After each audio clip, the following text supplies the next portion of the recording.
Miss Liz, tea time, yeah, making a difference, one cup at a time, tea time, yeah, Miss Liz, tea time, yeah, making a difference, one cup at a time, tea time, yeah. So be sure to grab your tea, grab a seat, and tune in to Miss Liz, tea time. Making a difference, one cup at a time. Tea time, yeah. Tea time.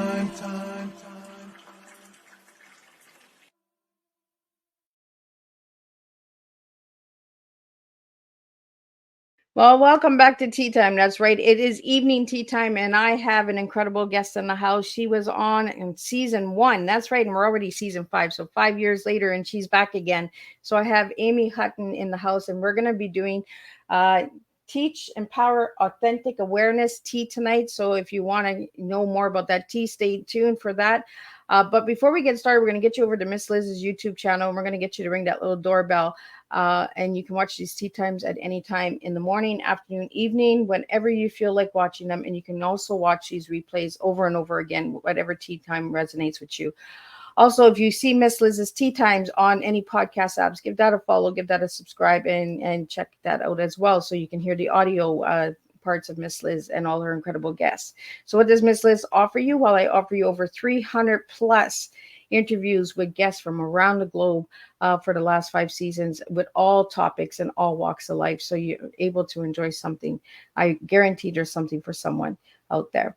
So now let's get started with the disclaimer and some bio, and then we're going to get Aime in here and we're going to spill tea together and have some fun and catch up and see where she's been in the last 5 years.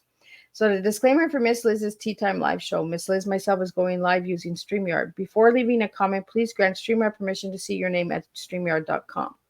Please be advised that the content brought forward for any Tea Time show hosted by myself, Miss Liz, is always brought forward in good faith. However, may bring forward dialogues and opinions that are not representative of my platform. The facts and information are perceived to be accurate at the giving time of airing. All Tea Time guests and audience participants are responsible for using their good judgment in taking any action that may relate to the discussion. The content brought forward may include discussions for some where they may be emotionally at risk. It's significant to know that this show is engaging in discussion forums only to offer and inspire awareness and connection and is not providing therapeutical advice. If you have any questions about the disclaimer or panelist discussion, you may freely contact me, Miss Liz, through my email at bookingmissliz@gmail.com. Moving forward, should you choose to voluntarily participate in tonight's show in any aspect, I myself, Miss Liz, welcomes you. And should you feel that the show is not made for you at this time, I respect those wishes and we'll see you at a later show at a later date and time. And again, all tea times are done on Thursday, 3 p.m. and 7 p.m. Eastern Standard Time, unless it's a surprise, special, or rescheduled tea time, which is done Monday, Tuesday, Wednesday. So now a little bit about my guest. Well, who is my guest? Well, Aime Hutton is hailing from Calgary, Alberta, Canada. Aime has 20 plus years experience in the field of working with youth and dealing with bullying and abuse. In elementary school, she was severely teased and bullied between grade 3 and 8, including being physically assaulted in grade 7 by a group of older girls in the girls' locker room. In high school, a teacher used his power, position, and authority to exclude and tear her down instead of supporting and lifting her up to succeed. As past leadership has as past leadership has failed her throughout her school years, she has now turned her experience and attention to helping educators. As a youth diversity advisor and international speaker facilitator, Aime is now in the process of designing a corporate training for educators called the Four Pillars for Facilitating Safe Spaces for young female students in school. Aime also provides workshops and talks to juniors and senior high school students on the importance of flattering the curve of bullying.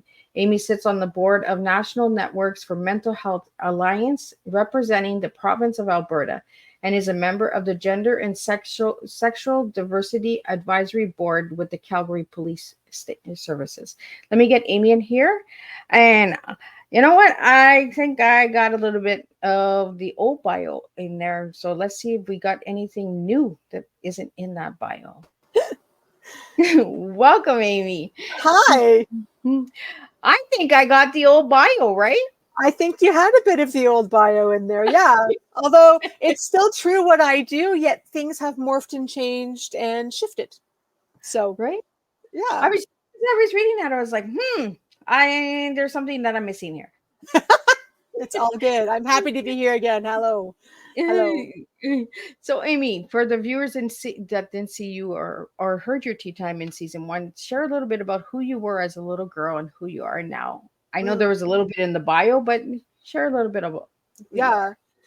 So, growing up, I, was sort of shy because I had some learning challenges. Never officially diagnosed in the 80s because at that time in this school system in Ontario, kids weren't coded. Kids weren't really given as much support as they are now. Um, I had to repeat grade 3. The teachers actually wanted to put me into what we may remember or recall as the special education class. And my parents were like, no, hold her back instead and give her some extra support and homework and things like that. However, that's where the bullying started. And I was called names, every name that you could think of, and then add, 10 more to it. Names like stupid, ugly, dumb, retarded, and a loser. And, those words, like, I wore them like a coat. And that's what I thought I was, how I was like thinking and being. Yes, as I said in my bio, I was physically assaulted in grade 7 by a group of girls in grade 8 in the locker room because I developed faster, because I was actually, age-wise, was the same age as grade 8 girls. A girl came up behind me and grabbed me by my bra strap, flung me around the room, and I went flying into a locker. And, battered and bruised, I didn't know who I could trust, didn't know who I could talk to. And when the teacher finally came in, she just looked at me, red in the face, and I couldn't say anything. Because I didn't know who did it. Got through that, graduated grade 8, moved on into high school. And high school was a little bit better. I still had my challenges, yet, there was the swim team and the band. And towards the end of my high school year, there was also, I was on the field hockey team and the dragon boat team, actually the first one ever. And I was in my grade 13 biology class, or OAC biology, as a grade 12 student, actually. And I remember, noticing on day 2 of class that I was already having some problems and I was looking for help. So I went to the teacher, and he said to me, he's like, yeah, I'll help you. You're left-handed though, and you'll never pass my class. Wow. So somehow I got through it. I remember the last subject in the biology course was about actually anatomy and physiology of the human body. And because I was a lifeguard and doing first aid and studying in there, I knew these answers. And I was answering them correctly. And the teacher, again, like, he stopped the class and he looked at me and he's like, where did you come from? And I didn't know what to say, because I'm like, I didn't want to talk back to the teacher. He's the head of the science department. So I just sat there and I thought to myself, I'm like, sir, I've been sitting here this entire time and you just haven't seen me. Wow.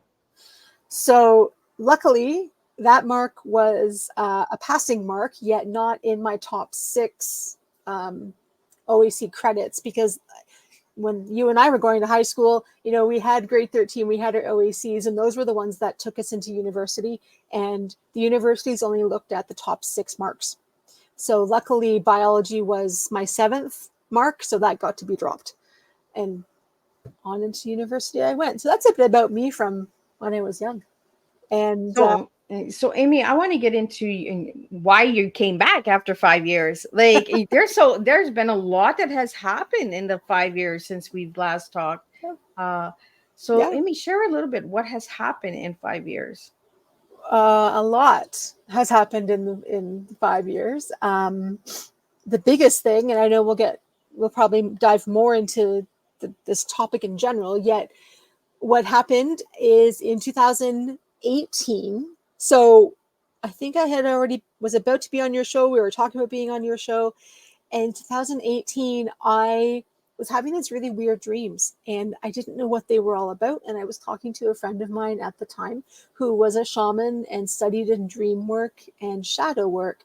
And she said to me, Aime, don't take this the wrong way, yet are you attracted to men and women? And it was a hard stop. No, I can't be. I'm not allowed to be. She's like, okay, I'll like sit you, like you sit with that, and let me know if you want to talk, kind of thing after, right? So I went to my favorite tree by the river here in Calgary, one of the rivers, and I sat down, hand on heart, hand on belly, and I was like, okay, looking up at the heavens, who was I attracted to growing up? And then I got quiet. And one by one, these names fell onto my journal because I brought my journal and pen with me. This girl in elementary school, that girl in high school, that woman I worked with in university, and a couple of women here in Calgary. And I put the pen down and I cried.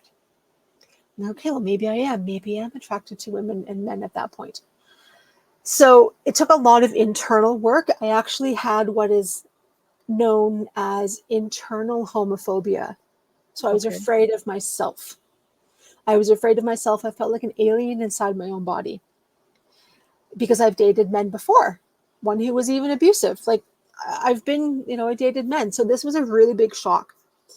And in 2019, I was in a course about overcoming fear virtually through the computer. Side note, that's how I met another former guest of yours, Frankie. She was in this course with me. And I just blurted out, I'm like, I'm attracted to women and I haven't told my parents yet. And the class stopped. And the coach, wonderful woman, Marlo or Romy Ellis is her name, and from The Uncommon Woman. And she's like, okay, Aime, you're fine. You're safe. We got you. You're not living your authentic self because you are helping girls at that point. Girls live their brave self and you're not. So there is a disconnect. When are you going to tell your parents? And I remember that gut punch of, I can't, that this is not, I can't tell my parents. And the reason being, as I look back, zoom out and look back on that time of my life, there was a time where I was attracted to the show Baywatch was on, and I wasn't attracted to David Hasselhoff or Pamela Anderson for that matter, but there was a couple other women characters or actresses on the show that I was, yet I didn't know what to do with it all. I just kind of sat with it quiet, right? And then, mom and dad would make comments about, the boys. And I was wearing flannel shirt and Doc Marten hiking boots. And, they asked me one time about, do you want to, Aime, do you want to tell us something? I'm like, no, no. The other thing to this, thinking back on my life growing up, it was in university and I had come home from university, and it was still in the time of the internet and email where if you had a family email address, and if you wanted to write to the person, you put their name in the subject line, right? Yeah. So I got home from university. I'm like, let's just check and see, what's going on. I saw my name in the subject line. So I clicked it, and it wasn't to me, it was about me. Oh. Yeah, my sister had written to a mutual friend of ours who had just come out as gay. And his, Aaron, my sister, wrote to this mutual friend and said, we think Amy's gay. What do you think? Can you tell? Do you know? So our mutual friend wrote back and said, I can't tell. I don't know. The main question is, if she is, can you still love her? And the answer I read back was no. So I don't know if that no was just from my sister or as the family as a whole. So back to 2019, when my coach was like, you need to tell your parents, that's why I had that knee-jerk reaction of I can't. I was afraid to. So what Rami did was she helped everybody in the class. If you have to tell somebody a truth that's really scary for you to tell and you're really fearful, here's how you write the letter, here's what you say. And I wrote word for word what she said. and I created an email. I actually started with 2 of my cousins that I wrote to them through Facebook, then my sister through email, and then my parents. And when I wrote to my sister, it was the same email or message, Facebook, like the same thing. In my sister's email, I did say, though, that I 100% respect and acknowledge that if you don't want me to see my nephews anymore, I have to be okay with that, because that could have been a possibility. My sister wrote back and said, my views have changed. Still love you. You can see your nephews, and go tell mom and dad already. So I know the next night, wrote the email sitting here at my desk, and it was 10 p.m. here in Calgary, midnight in Ontario. And I hit send on that letter, and I cried myself to sleep because I felt so nauseous and so emotional. Woke up the next morning, checked my email on my phone, and that because of 2019, checked my phone. Mom and dad had read the email and responded. And I cried again and had more feelings of nauseousness. And I read the letter, mom's response back, and they said, we still love you. That must have been a hard thing to do. We'll still, we'll accept you.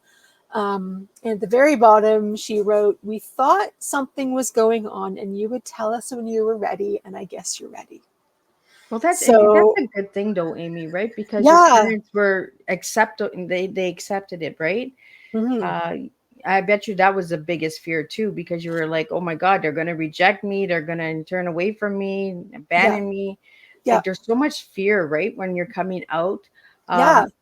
And you were in your 40s when you came out. I was in my 40s. I'm turning 48 next month. So, not that long ago. And I also, want to pause too and acknowledge and very much realize and know that there's a lot of family members when a person comes out of the rainbow closet that they're not accepted by family. Yeah. And they're kicked out of the house or, things like that.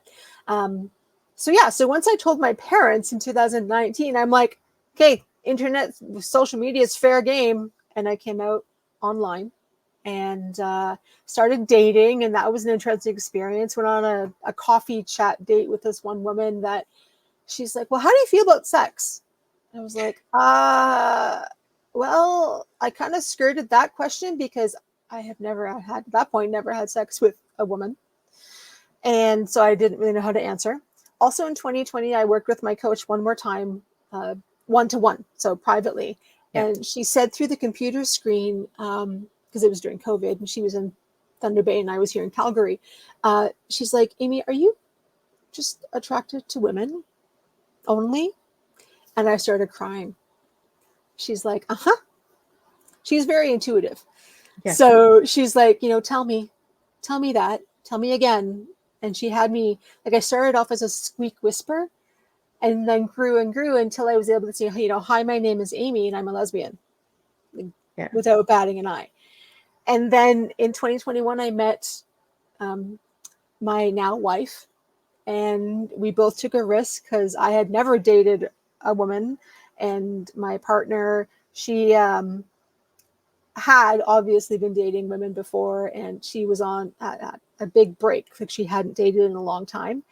And we both took a risk, and it's now happily ever after, and it's great. And we see each other on weekends just because of our living situations. She lives in a different part of the city with her mom, helping her mom, and I live here in my apartment. And it's great. Well, Amy, I think that's really cool. I think that's cool that you brought that up because, relationships doesn't always have to be living in the same home, Yeah.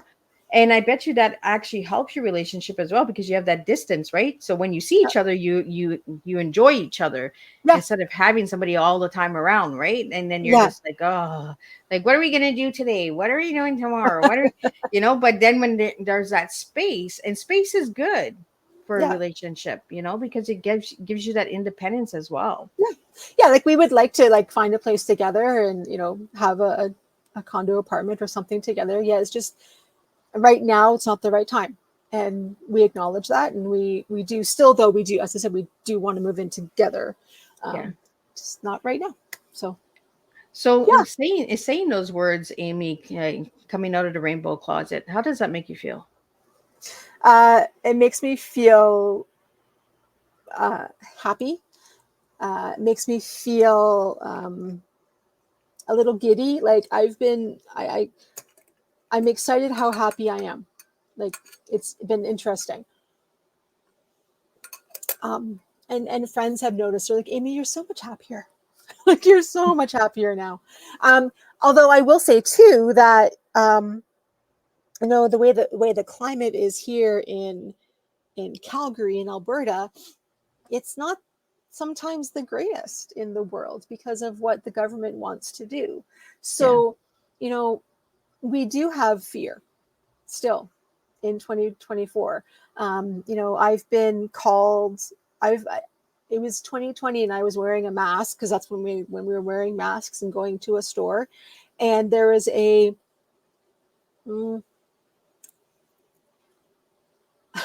a Jesus. I call him Jesus freak man, like somebody on the corner spouting his thoughts about the Bible and religion and things like that. And he looked at me crossing the street, and I was getting my mask on to get ready to go into the store. And my mask is black, and it has a rainbow heart, and it says Pride 2020 on it. And he looked at me crossing the street, and walked right by him to go into the store. And he pointed at me, and he's like, "You're going to go burn in hell." So this is what a lot of people in the LGBT community deal with on the daily. And there's some people in the province that, want schools to change and don't want the teachers to teach everything about gender and things like that in schools at the appropriate age at the appropriate time. Um, so that's why it's, a little fearful to be walking down the street holding my partner's hand, even though we really want to. Yeah. I And call those people that are Bible thumpers or whatever hecklers, right?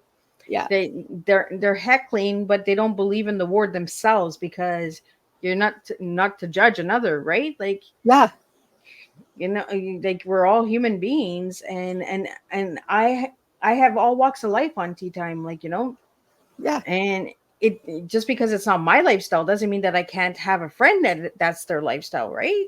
yeah, And have that open conversation like we're having, yeah, heart to heart instead of judging. We're, yeah, like I'm interested in understanding how it felt to come out to your family, how it felt to come out to the community, and yeah. like you're sharing these stories of like you don't feel comfortable, you don't feel safe, and it's sad because we're all human beings and we all should have a right to love who we want to love, right? Yeah, for sure. When I got involved, as you said in my bio, I have been sitting on the Gender and Sexual Diversity Advisory Board with the Calgary Police Service as a volunteer civilian. I just received my 4-year anniversary certificate of volunteering. I also have been volunteering with a place called Calgary Outlink, and they provide workshops and workshops and then like meetups. So there's one that I facilitate called Grab a Java, and Okay. it's hosted at a local coffee shop close to actually where I live here, and it's a open invitation for people who are part of the LGBT community over the age of 18 to come and grab a coffee and just meet other people and have conversations and just have connection, which is really fun. It's really cool. I meet so many different people. There's a few people that come, yeah, like yes, every month, and then there's a few that fly in, fly out, like come and go and all that stuff. So it's really great. I like one of my values is the gift of service. So volunteering, serving is something I really enjoy to do. And we talked about this, open conversations, just having conversations, especially with the youths, right? Because you work a lot Yeah, with youths. Just having yeah, that open conversation. It's not trying to make anybody have their own beliefs or anything. It's just having a conversation, heart to heart. How do you feel? It's just like your therapist, like, yeah, like ask those questions, and then it makes you want to think and understand. Is there a yeah, reason why I'm feeling this way? yeah. Yeah, and that's why I privately coach youth as a coach. I'm not a psychologist, I'm not a counselor, I'm not, social worker therapist. I'm a coach. So I help the youth figure out what's going on in their brain and their all the stresses that are going on when a person is 12 years old and 13 and whatnot. And then, okay, well, now let's add, maybe they're questioning their sexual orientation, or maybe they're questioning their gender identity. Okay, let's have a conversation about that. And a lot of kids, if there's parents out there listening, a lot of kids in that age group 11 to 14 don't always want to talk to mom and dad. Exactly. I know I didn't. Right?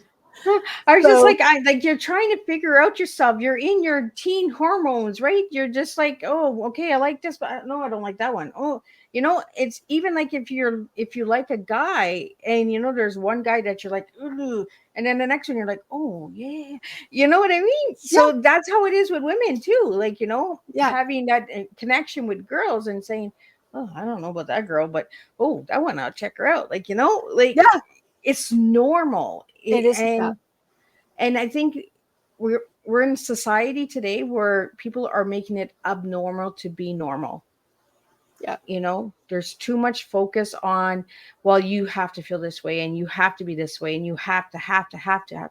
We're not saying have to. We're saying figure out what's going on with you, yeah, and having yeah, that conversation. And that's what I really like about you, Amy. When we had our first conversation in season 1 too, was we can have this conversation. We can debate, and still have a friendship. Like, it's not like, oh, well, go away. Like, that's not the way life works, guys. true. I am gonna put in brackets. Like, I'm gonna say though, like, if there's a person, and I unfortunately have had to do this recently, if a person, social media, if a person is posting something that is not true and they're blatantly believing it or thinking it's like fact, if they're putting down, through the computer screen, putting yeah. down, people of the LGBT community or things like that, I have A, unfriended, B, blocked them, because I'm like, I can't. Like, I'm choosing not can't. I'm choosing not to. Yep. I'm not having that in my life, in my sphere. Um, when the Olympics were on, there was the whole Oh, kerfuffle. the opening Okay, ceremony. A, the opening ceremonies. B, the, oh, where is she from? She was a boxer, and people were thinking she's male, when in Oh, fact yes. Was she's she from female. Russia? No, it was somewhere over Eastern Europe or East Africa, somewhere. One of the countries that bans being part of the LGBT community. And people were saying she's a man, she's trans, she's, this, that, this. When in reality, she is female, living with her hormonal imbalance, Yeah. that she produces too much testosterone. And it's a growth thing, and it's a muscle thing that she lives with. And because of that situation, I actually took a mini break from social media because I was getting bombarded with hate. Yeah. So I'm like, you know what, everyone? See you in 72 hours. Yeah. And Well, I sometimes it's nice to just take that step back, Amy, because yeah, social media, it's tug of war. In the last couple of years, it's really yeah, been, you get on, and there's so much division, so much hate, so much, if you're not part of this, you're not part of that. And it's like, whoa, like, yeah, stop the horse. Like, yeah, so yeah. take a break. And I highly recommend that to anybody out there. Like, if social media is a little bit too much for you at one point, just take a break. It's going to Mhm. be there when you come back. Yep, it is. It is going to be there. so, So, so Amy, for all my younger listeners out there, and mhm. if they're trying to figure themselves out in that, what message would you have for them? It's a message that I've been saying since almost day one of me being in like being in business, which is a while ago, is be brave, be bold, and be yourself. Be brave to stand on your own 2 feet. Be brave to say, this is who I am. Be brave and say, no, that's not right. Be bold enough to say, that's not right. Here's something we can do about it. Be bold enough to say, excuse me, teacher, in science, I do need help. And can you help me with this? Be bold enough to say, I'm struggling with figuring out who I am at my core. Who can help me? Be bold enough to say, even, I'm having, thoughts of self-harm. Who can I talk to? Be yourself, be you, and be the best you that you can be in that moment. It may look like you're staying home and you're reading a book, or you're playing a game, or you're listening to music. It may be being yourself and volunteering. I actually talk to youth a lot about that. At how can you be a happy helper? How can you give back? How can you, as a family, as a school, as a class, give back? I did that with a school here in Alberta, here in Calgary, last summer or last spring, I guess, just before they got out. And I talked about being a happy helper and different ways to do that. And then I didn't hear back from them, but hopefully they're getting things in gear to maybe do something as a school, or at least a class, to give back, like doing backpacks for kids, or some sort of fundraiser, some sort of something to give back and volunteer. I think volunteering is deeply important because it's the heart, right? You're working with the heart. Yeah. Because you're not getting paid for it, and you're not getting an award or a ribbon. Sometimes you do for those services, but you're actually doing it because it's out of the goodness of your heart. Yeah. And I'm a big believer in volunteering. And you meet people, you socialize, you connect, you have those conversations. Yep. And you might volunteer at one location, and then 6 months later you might volunteer at another location, and you might pair up with that same person again. You just never know, right? Yeah. And things about youth too, this is just coming to mind. There was a moment in time, it was around COVID, somewhere in there, that I took a few courses hosted by the Center for Suicide Prevention here in Calgary. Actually, I think they're also Canada-wide as well. So they do other things, not just in Alberta.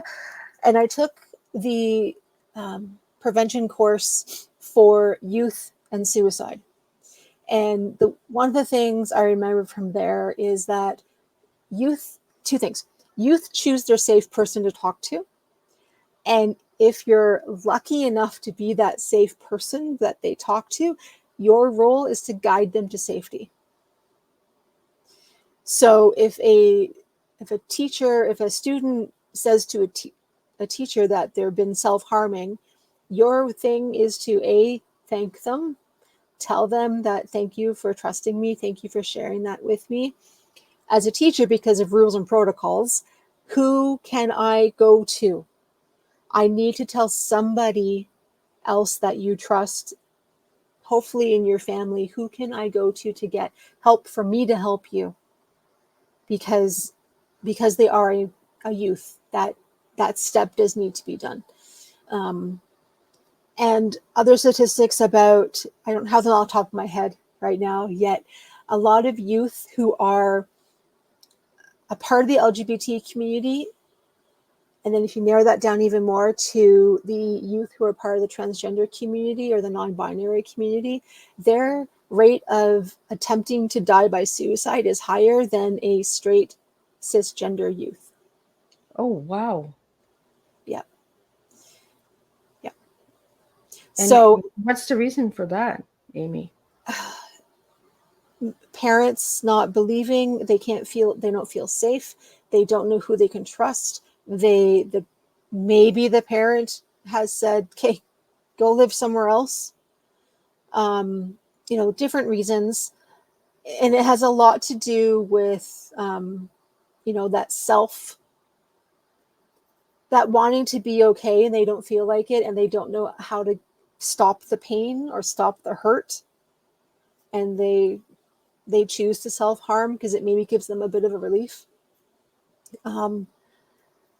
Yeah, so it's a hard subject, yet that is reality with the youth today. Yeah. And specifically more the kids who are questioning and curious and just figuring themselves out. So this whole piece, thinking back to the Alberta government, the Saskatchewan government, and New Brunswick government, who want to put these barriers in place for kids to be themselves and trust their teachers, is very, very damaging. Do you want to share why, Amy? Because if a teacher, for example, here in Alberta, one of the new rules that's probably going to be passed, I think in October, November, is that if a child under the like grade 8, grade 7 and lower, if they come out to the teacher and they want to use a different name or a different pronoun, the teacher has to phone the parent and let them know. If the parent at home does not agree with their child now choosing to be called, Johnny instead of Sally, and using he, him pronouns instead of she, her, use your imagination what could happen at home. Yeah. So these new laws that are coming into place are so damaging and hurtful for our youth. Well, it's actually putting them in more danger as well. Yeah. Yeah.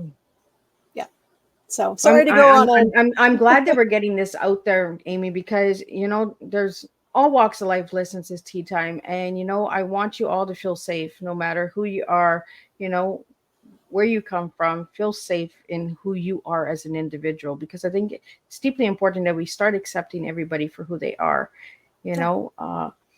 It goes into your tea as well, because you bring teaching and empowerment and authentic awareness, and it brings it into the tea, right? Because we're teaching the empowerment that to be yourself, to be bold, to be brave, right? Yeah. So tell me why you gave me those 4 words, and I love that you gave me 4 words.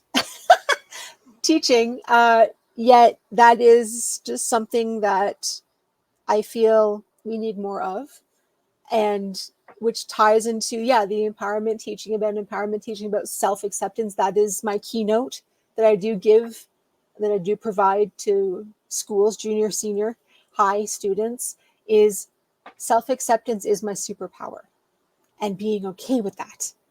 Yeah. And then the awareness and the authenticity of being authentically yourself.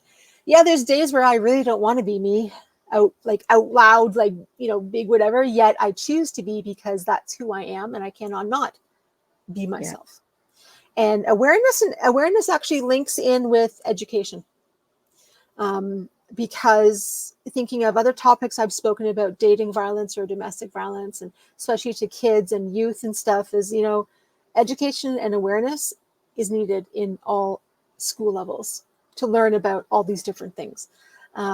Because if you're not learning it from school and you're not learning it from home, where are you learning it? Social media and your peers, who may not have all the right answers. So, for example, what's coming into mind is, say a youth does trust their parents, does come out to their parents as, hey, mom and dad, I'm gay. Or, hey, mom and dad, I feel I'm born in the wrong body and I want to transition.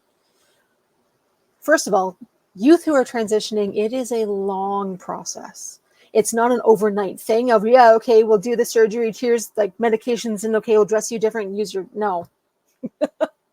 It's a long process. They meet with a plethora of doctors and psychologists and psychiatrists and family counseling and counselors, and they have different meetings, and they start really slow. Okay, well, maybe let's just use your preferred name at home, and let's look at, for example, someone who is a transgender boy. Let's look at getting you binders, they're called, and it's like a tube top that's very tight that you wear on your chest that pushes your breasts in, like it's a binder. So it tightens it up, right? Tightens it up.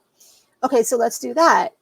Let's go to the library. Let's go to an organization, for example, here in Calgary. Let's do some research. Let's go find Skipping Stone and go ask them for support and education and awareness and step by step. And then, with the doctors, they also look at the hormones and say, okay, yes, we can put your child on puberty blockers or hormone blockers that, say 2, 3, 4 years down the road, if the child's like, no, mom and dad, no, I am how I was born, and can I stop the hormone blockers? Absolutely, yes. And everything's okay. That's a one myth too that people don't really know. It's like, no, you can stop hormone blockers and they will stop, and things like that. So if the child comes out to the parent, hey, mom and dad, I'm gay. Thank you for trusting me. I love you. Do you have any questions? Or, hey, let's go to the library. Let's, look for some things and do some research. Parents also may be in shock, and that is perfectly okay and perfectly valid. And, you may have to say to your child, mommy or dad, me, a parent, I need a day or two to digest this. And I think that's sort of what was the case with my family, especially because I came out in my 40s. Yeah. And it's like, okay, you just told me I need to sit with this. Well, it's a lot And to process, right? yeah, It's not something that just, oh, high five, like way to go. yeah, There might be some parents out there like that, but I yeah, mean, it is a process, right? yeah, There's a transitioning time for even the parents and yeah, the family members and friends, yeah, uh, especially with transgender, because if they grew up as a boy and they turn into a girl, it's a lot of transitioning for everybody involved.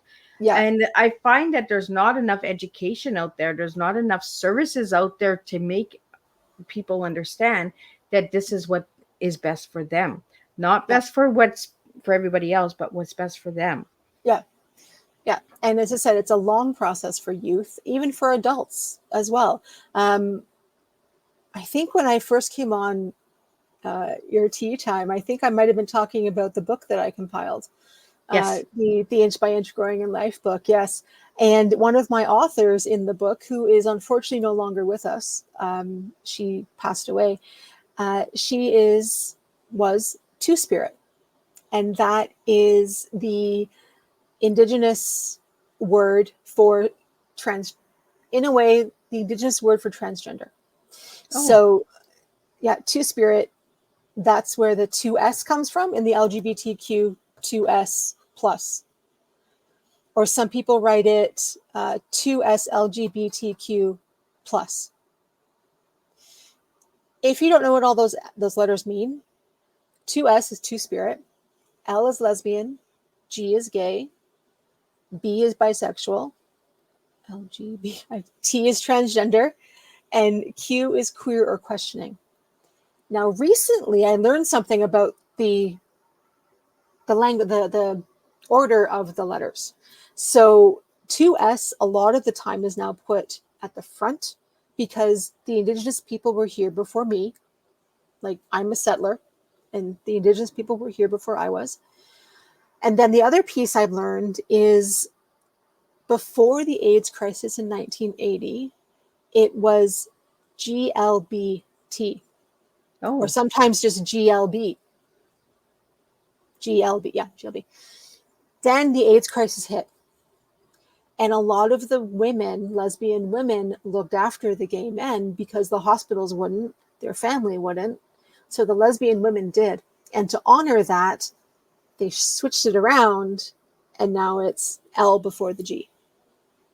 well, I'm learning so much tonight, and I appreciate you sharing that, because for all the listeners out there, I've always wondered about the letters. I'm just like what letter? Why are they picking these letters? Yeah. So getting educated, having a Yes. conversation, understanding, Yeah. it all leads back to T, guys, teaching educational awareness, that we can all make Yeah. a difference when we start understanding and getting people that live it to speak it. Yes. That Yes. is one of my biggest pet peeves, is somebody speaking on something they have not lived, it causes more damage than good. Yeah. Yeah. Yeah. When you and I talk after we're done our show, I have one suggestion for sure of a gentleman who might be interested in being on your show. He has an interesting story. So, yeah. Yeah, and that's the thing is I want people that come on Tea Time to share their stories, right? Mhm. What they went through. I might have similarities in the stories with abuse, grief, mental health, but I'm not living that person's story. Right. And that's what it is to open the mind and have some understanding on why people have different lives, different ways of living, different beliefs, different morals. That doesn't mean that we cannot be friends, you know.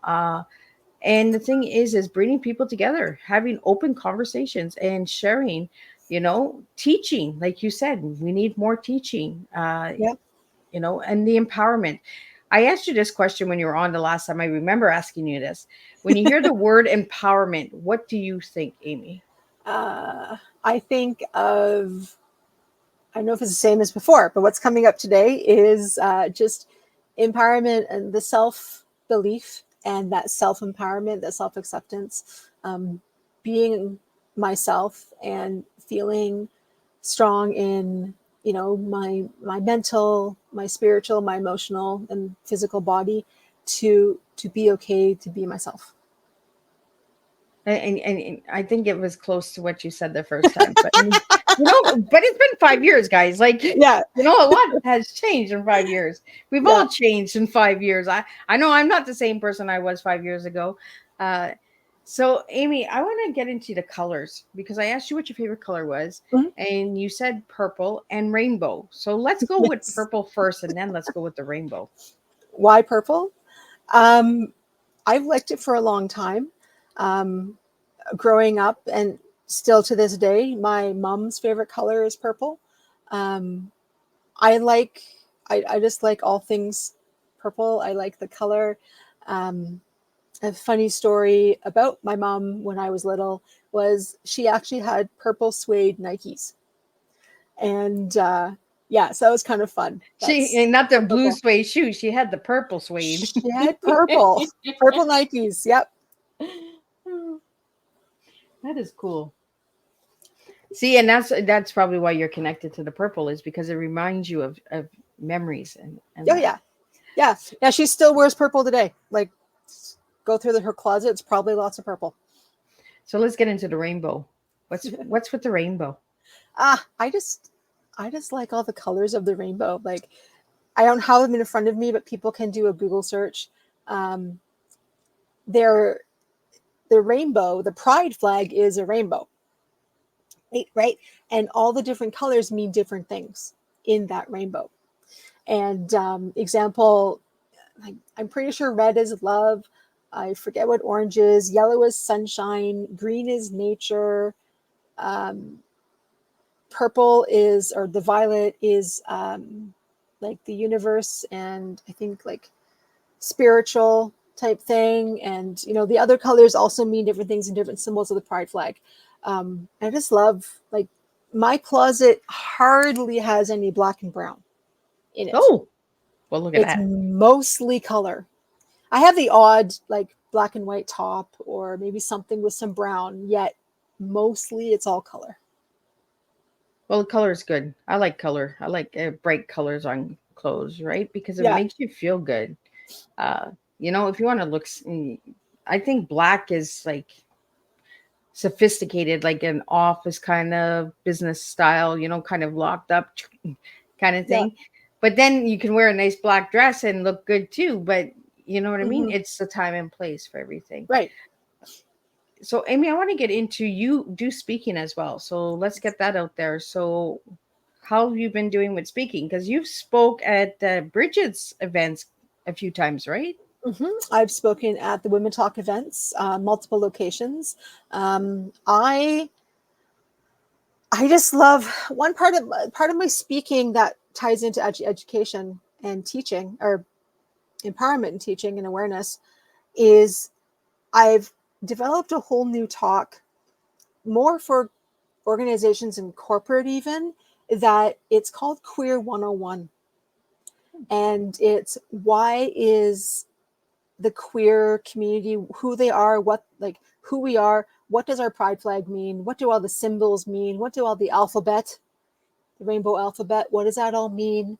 I also talk about safer spaces and empowering spaces at work.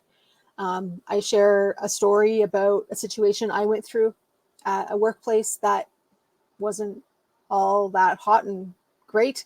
I share about why it's important to and how to do things. And I show a few video clips of history of 3 movies that are here filmed in Canada that people can watch for free on YouTube to learn about the history of the LGBT community in Canada. One of them actually, well, the first one is called Sex, Sin, and 69. And that's about the history of the LGBT community. The second one is The Fruit Machine. And that's about the 1980s-ish purge that was happening in the police and in the military at the time that was happening. Yes, people were pulled out of their offices, sequestered in a room, driven to a shack, and interrogated about, who are you with, who are you seeing, who are you married to, are you really married to that person, like all these things. And then they would just fire them. Wow. And it's called The Fruit Machine. Calgary just had a presentation here about that, and had 2 people that were actually a part of the movie and a part of the purge come and share their story in the library. And then the third movie I share is all about the AIDS crisis, and it's called Undetectable. And it's, one of my friends is actually featured in the movie because he lives with HIV/AIDS and is now undetectable because of the medications that he's now on. Wow. So those are 3 really good movies that people can watch on YouTube for free. And I talk about that. I talk about, I can do talks to schools, like post-secondary, that need those continuing education credits, because I go into, documentation. How do you do your documentation? How do you do different things within your practicums or in an office, especially in the medical field, like sonographers, ultrasound, diagnostic workers. I forget all the terms yet, diagnostic centers and things like that. So Aime, do you go into the schools and still talk about bullying prevention? Oh yes, I do that too. I want to wrap it up with bullying prevention, because there's so much of it going on, and school just started, right? Mm-hmm. And we're right back at base one again.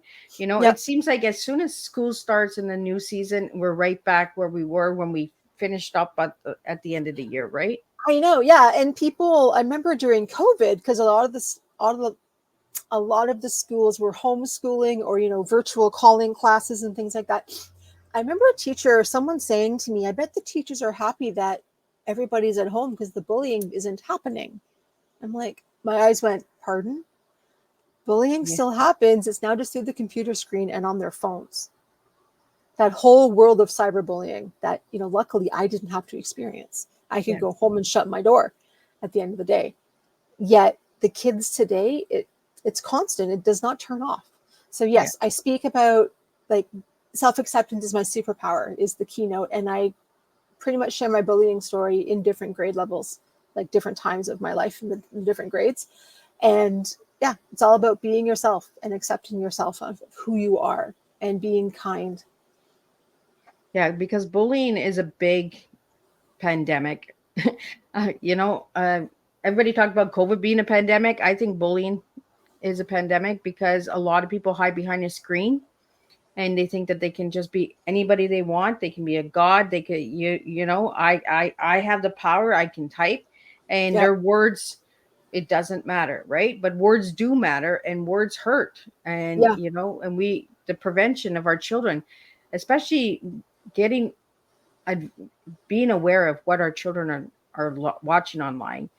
Mm-hmm. Where they're joining, groups they're joining, clubs they're joining, get engaged and ask them questions at supper time. Have a conversation and say oh, what group you're into there?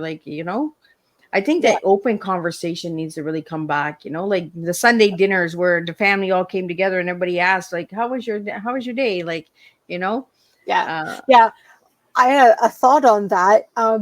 I saw it somewhere that the worst question you can ask your child when they come home from school is, "How was your day?"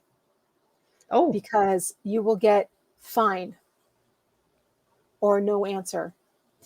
So you just mentioned open conversation. It's yep. okay. Who did you help today at school? What did you learn today? What was your favorite, you know, subject? Like get more answers out of them, and then you'll hear about how their day really went. Yeah. I never thought of it that way, you Mm-hmm. know, because it is true, right? They want to shut us down right away, especially if they're teenagers. They'd be Yeah, like, yeah, like, what do you care? Like, I'm going to my room, right? And I'm going, yeah, like, yeah, all the hormones are there, right? yeah. Uh, so, Amy, did you write any new books since last being on Tea Time? Um, I don't believe so. I might have been a part of a couple collaboration. I am very slowly working on my own memoir. I need to get back at that and keep writing. Uh, yeah, I don't think I've had any new books since that. I forget, to be honest. So yeah, So, the memoir that you're working on, is it about your story coming out of the rainbow closet? from day zero to current. So Um, it's everything, my whole story, because it's like lots of people. It's multi-layered and has lots of parts to it. So on the website, aimehutton.ca, there is a blog, and that's where I was putting my stories. And those blogs is the plan is those blogs turn into the book. So if people want to go to the website, aimehutton.ca, there's a link, a tab for the blog, and you can read what I've written so far. There is a big gap because I haven't done it in a while, yet you can read about what happened so far. And so, Amy, I want to ask about that symbol that's behind you, because that's what we connected with, was the inch by inch empowerment. Mhm. So, if anybody would like to know more about inch by inch empowerment, can they find that on your website as well? Or They can, yeah. If they go to aimehutton.ca, I talk about inch by inch empowerment. That is my business name. Unfortunately, right now my website is broken, so aimehutton.ca is what I'm using. Yet you can learn all about inch by inch empowerment, and my story is there as well, part of it. Well, most of it. And yeah, the symbol behind it's actually a trefoil. And because I was very much involved in Girl Guides as a girl growing up, I and remember that. yeah, and so that's a very important symbol to me. And then I believe in the center, it's hard to see in this video screen right now yet. I believe in the center is a purple butterfly, because it's that transformation, it's that morphing, it's things like that. So Yeah, when you said Girl Guides, I remember that. I remember us talking about Girl Guides. yeah, So, are you still a part of the Girl Guides? no, I'm not. I've thought about it here and there, going as an adult, like adult member. Um, I don't know. We'll see. Have me back in 5 more years, and we'll see what's going on. I'll bring all my guests from season 1 back in 5 years, uh, and see where you all are. And so, Amy, what final message do you have for everybody out there today? uh, it's the message I've been sharing pretty much throughout, actually, sprinkled in, and we've talked about it already, is be brave, be bold, and be yourself. Well, I really appreciated this conversation, and I even got some facts and some education as well during this time. And through conversation, I got to know a little bit more and understanding as well. Mhm. For anybody that would like to know more about the LGBT, did Q, I get Q? almost Q2S plus. Yes. QT. If they would like to know more, they can reach out to you, Amy, Oh, through for your sure. website Yep. and through LinkedIn, I believe you said, right? Yes, through LinkedIn. Yep, for sure. So, and you also have a Facebook page and an Instagram page. So, but you would I do. prefer them to reach out to you on LinkedIn, right? LinkedIn for like professional, like people looking for speakers, people looking for workshops, things like that. If they're parents listening, they can, yes, please go find Inch by Inch Empowerment on Facebook. Um, Pretty sure it's set up that I can receive messages, and you just pop me a quick note. I do offer free, like a 30-minute consultation to talk about your child and to see if we'd be a good fit of me helping them in my coaching program. That is private one-on-one for 3, 6, or 9 months in length. different packages, different, levels of engagement. So it's all on the website of aimehutton.ca. Awesome. And Amy, thank you so much for wrapping up my September of 2024. That's right. September is all done, guys. The press release for October's lineup went out yesterday. So check out, there's 13 incredible guests that are coming and a lot of returning guests because my guests just like coming back and serving more tea. We do have a special event going on with 2 double couples that are coming in and they're going to be talking about relationships and intimacy. So you'll want to check that out. That's in mid-October. We also have a hostage survivor that will be coming in and sharing his story.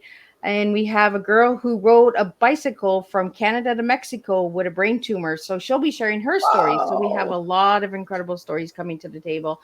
And if you want to have yourself on Tea Time or you have a subject that you would like Miss Liz to get out there, please reach out to me at my website at www.misslizsteatime.com or check out Miss Liz on all social media platforms. Until then, we will see you October 3rd and we'll start October, but we're wrapping up September. So thank you again, Amy, for sharing your tea and being here. And thank you to all the listeners and supporters tonight. Your questions and comments. Thank you so much for those. Miss Liz could not do this without you. So until next Thursday, same time, same place, we'll do this all over again and serve you 2 new TEAs next Thursday. Thank you and have a good night. Bye.